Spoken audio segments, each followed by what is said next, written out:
இயேசுவுக்குள் என் அருமை சகோதரங்களே, மே மாதத்தில் அன்னை மரியாளை பற்றி சிந்திக்க நீங்களும் நானும் அழைக்கப்படுகிறோம்.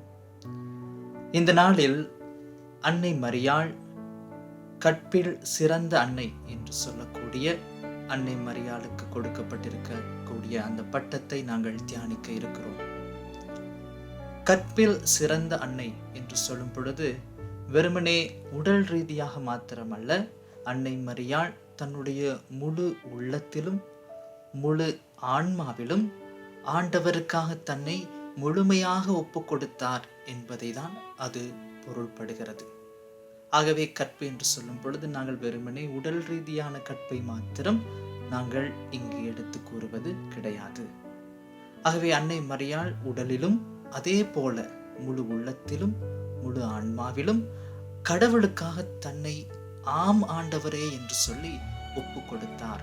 அவர் வேறு எதற்கும் தன்னுடைய வாழ்க்கையை அர்ப்பணிக்கவில்லை.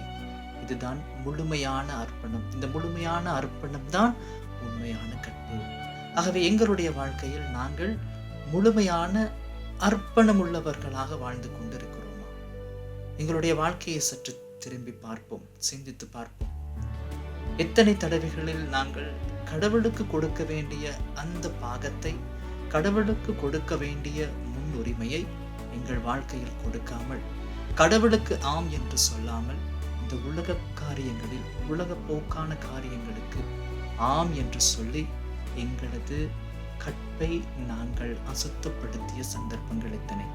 எங்களது தூய்மையை இழந்த சந்தர்ப்பங்கள் எத்தனை? சிந்தித்து பார்ப்போம். அந்த அன்னை மரியாளிடத்தில் நாங்கள் சரணடைவோம். அந்த அன்னை மரியாளிடத்தில் பரிந்து பேச சொல்லி கேட்போம். அவரை போல நாங்களும் தூய்மை உள்ளவர்களாக, கற்பு நிறைந்தவர்களாக, எங்களை முழுமையாக ஆண்டவருடைய திட்டத்திற்கு ஒப்பு கொடுக்க இந்த நாளிலே வரம் வேண்டுவோம். இறைவன் உங்களை நிறைவாக ஆசீர்வதிப்பாராக.